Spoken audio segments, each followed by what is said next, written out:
So I thought I'd just give a quick tour of my van and kind of show you some of the things that I've done to it so far.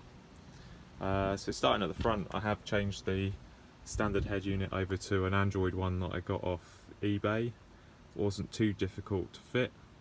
I've also put some rear speakers in, which I'll show you in a second. Under that front seat there, that's where my leisure battery is. The front seat here I've changed to a swivel base. So when we step into the back, there's quite a bit of useful storage underneath the front seats. So I've made a panel to go on the front. On the other side there, I've got my electrics panel. So this is where I control the lights, and also I've got an inverter under the seat there. I built a box for that. I've got a main on-off switch to the right hand side, and I've also run some sockets to the back of the van as well. So along the top here, this is quite often a little tricky part when you're doing your conversion. I've put the curtain rail across the top and then just filled in the corners, and then down the side here the curtain kind of covers most of the edge of the van there, so it doesn't look too bad. I think it's covered it quite well. So in the back here I've got a 3-seat full width bed. I had that fitted by an external company because I wanted it to be pretty safe, because I've got to transport kids around, so it wasn't something I was going to attempt myself. That flattens down into a bed all the way across the back. You probably see my speakers that I've put down the side. I've got one on each side. They run obviously to my stereo in the front. Above that little cup holder. They fold away as well. They're pretty neat.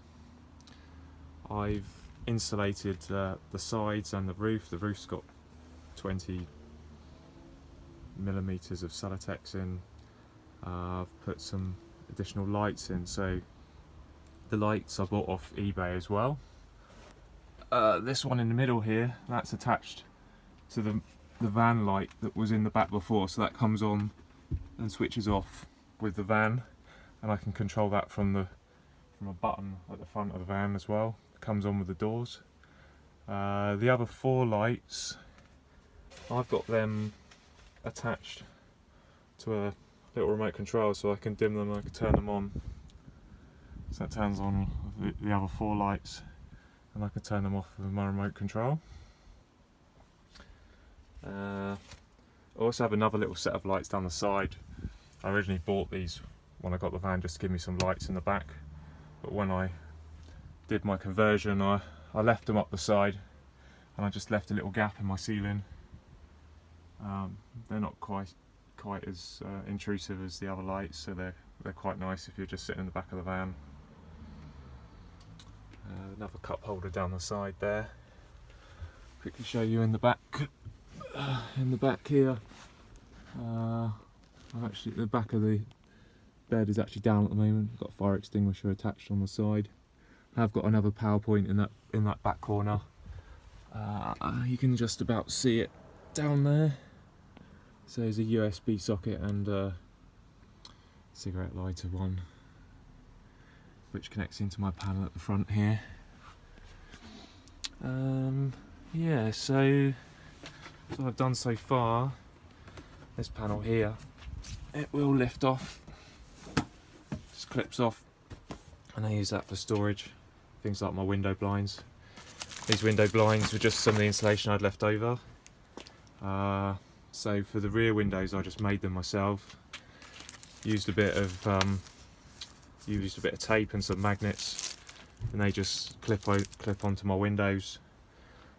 The ones for the cabin I actually bought online, and they're proper suction pads.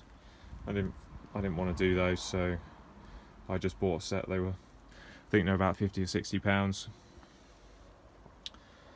So yeah, so I put all my stuff away in here, out of the way. And this just clips over. These are like little metal brackets, and I bent them over and they just clip over the top. So yeah, that's my day van. It's been pretty good. We've done a couple of camping trips with it so far and we're really pleased. Thanks for watching.